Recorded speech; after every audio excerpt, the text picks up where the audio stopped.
Breaking news mga kababayan. So nagsalita nga ulit itong si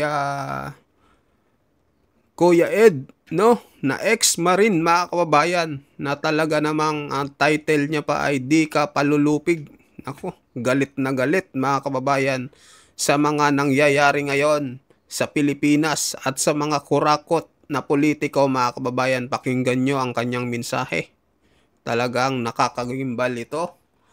At talagang ikakagulat nyo itong lahat. Nako, eto na mga kababayan. Bayan ng Kuya Ed.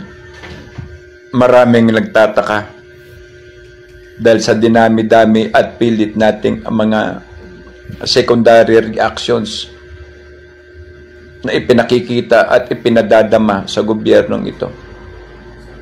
Pero parang hindi sila nahantig. Dahil nasa kanila ang mga general na bayaran na nagbabantay sa pintuan upang hindi sila mapasok ninumang mga may tangan ng katuwiran at dangal sa kapakanan ng bansa at ng taong bayan. Yes, maraming general. Yes, we know that. Maraming general, maraming opisyalis ngayon, pero hindi lahat. Maliit man tayong itinuturing dahil wala na tayo sa serbisyo, itinuturing tayong mga langgam o sa Bisaya, lamigas lang.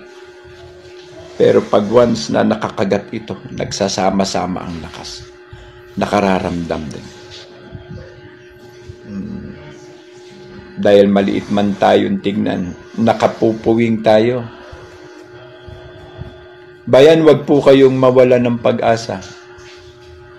Dahil mahirap pong ikwento ang bawat sandali sa kung ano ang mga susunod na pahina o susunod na hakbang, dahil na rin sa maraming asong nagkakalat ngayon ng mga bayaran para mapanatili at ika nga ay matuldukan ang mga katulad namin.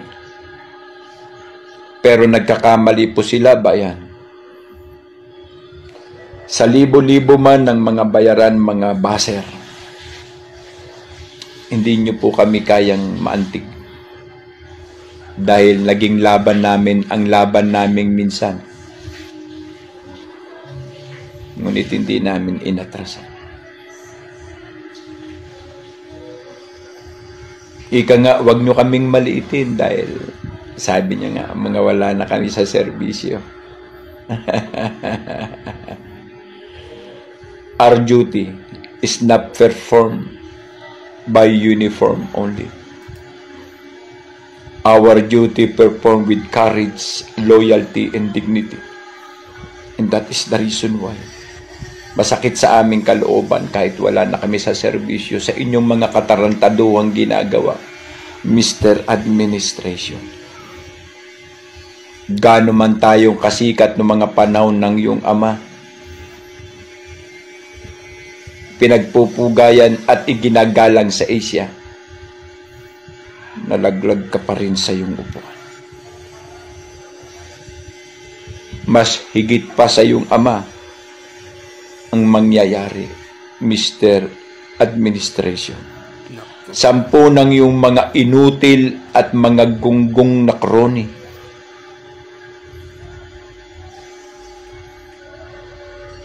mahirap maglaro sa kamatayan, pero sadyang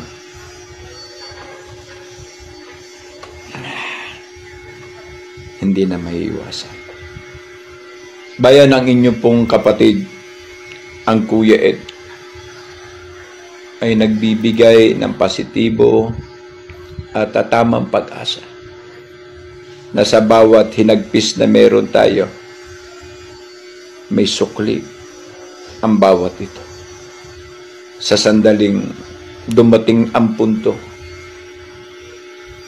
huwag po kayong magdalawang isip na makidaupalad, sapagkat ang tunay na may kapangyarihan sa ating republika at bansa, walang iba kundi kayo, ang taong bayan, ang tinig na nagkakaisa binibigkis para sa katotohanan at pawang katotohanan. Lalaban po tayo para sa ating mga mahal sa buhay at sa kinabukasan ng ating mga anak. Huwag ko kayo mag-alala, pagsubok ko lang yan, and we will carry it for the best things that our life can give. Marami pong salamat. Lagi po kayong tumungay. Ang panawagan ay laging nakaabang. Ang Kuya Ed TV po. So ayun mga kababayan. So grabe itong mensahe ni Kuya Ed, no? Na ex-Marines mga kababayan. At talagang isa rin ito sa mga tumutuligsa ngayon sa ginagawa ng gobyerno na walang kaanuhan mga kababayan. Walang kakahustisya ngayon ang government. Talagang sobra-sobra yung mga ginagawa nila ngayon. Nakakalungkot isipin na yung dating maayos na Pilipinas nung panahon ni former President Duterte, ngayon nagkakagulin ng mga kababayan. Sinabi ni Bongbong Marcos mga kababayan, babangon tayo muli at pagkakaisahin ang bawat mga Pilipino. Pero bakit ngayon nagkakawatak-watak tayo mga kababayan? Nakakagalit yung mga ganitong pangyayari. Sobrang nakakadurog ng puso mga kababayan. Alam kong kayo durog na rin yung puso nyo dahil sa mga nangyayari ngayon. Nasasaktan kayo, minsan umiiyak pa kayo. Ganun rin ako mga kababayan. Dahil ibang klase talagang nangyayari ngayon. Ibang-iba na. Pati INC nagsalita na mga kababayan. Tinutulugsa na rin ang corruption ngayon sa gobyerno. Sana pakinggan nila yon, kasi kung hindi nila papakinggan yon, sunod na talaga ang malakihang rally nito. Magkakaroon na mga kababayan sa darating na October 12, panawagan ni Kiko Barsaga. October 12 ang umpisa at hanggang katapusan ata ng November 30 mga kababayan. So sana maglabasan ang tao dahil wag po kayong comment lang mga kababayan. Sana maglabasan na dahil sa nangyayari ngayon. Ibang-iba na talaga mga kababayan. Pati ibang bansa nakikita na kung ano ang nangyayari sa Pilipinas.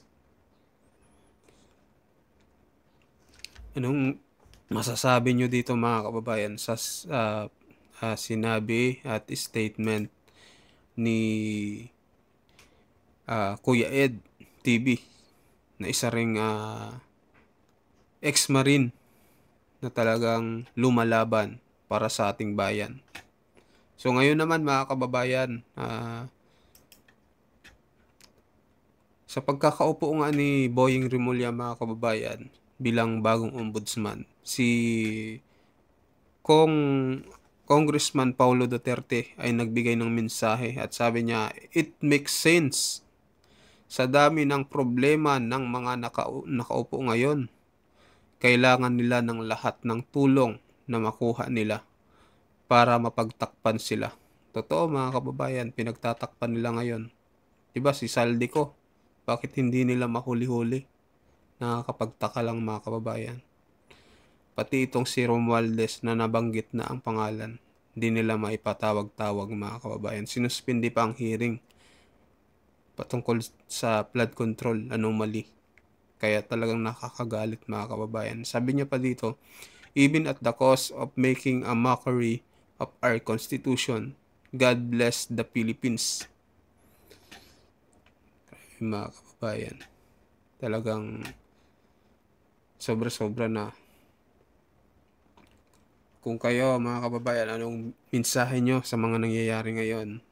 Ano yung opinion nyo? Grabe, pati dito sa comment section, ito nagsasalita na sila. Heto na, yes sir, let the law bending begins. Ayan na nga. Diba? na-bend na ang batas sa Pilipinas, mga kababayan. Weather lang yan. Kahit sino sa pwesto may kanya-kanyang tao. Nako, grabe naman pag-iisip to. Sabi dito, kung Duterte, God is good, tutulungan niya tayo matapos lahat. Tiwala lang po, God help save Filipino people. Grabe mga kababayan, nangyayari ngayon, no? Kawawa ang Pilipino. Kawawa ang Pilipinas. Mahal ang bilihin. Maliit ang pasahod. Daming naghihirap. Hindi mahirap ang Pilipinas, mga kababayan. Talagang kinukurap lang ang pera ng taong bayan. Kaya ganito ang nangyayari. Kawawa tayong lahat talaga dito sa mga nangyayari. Tayong nagsasuffer, mga Pilipino. So ayun mga kababayan, anong opinion nyo dito sa paliwanag ni Kong Pulong Duterte at sa kanyang mensahe, ganun din kay Kuya Ed TV Vlog, no? Na isang ex-marine, mga kababayan. So mag-comment kayo, mag-like at mag-share ng ating video. Maraming salamat po.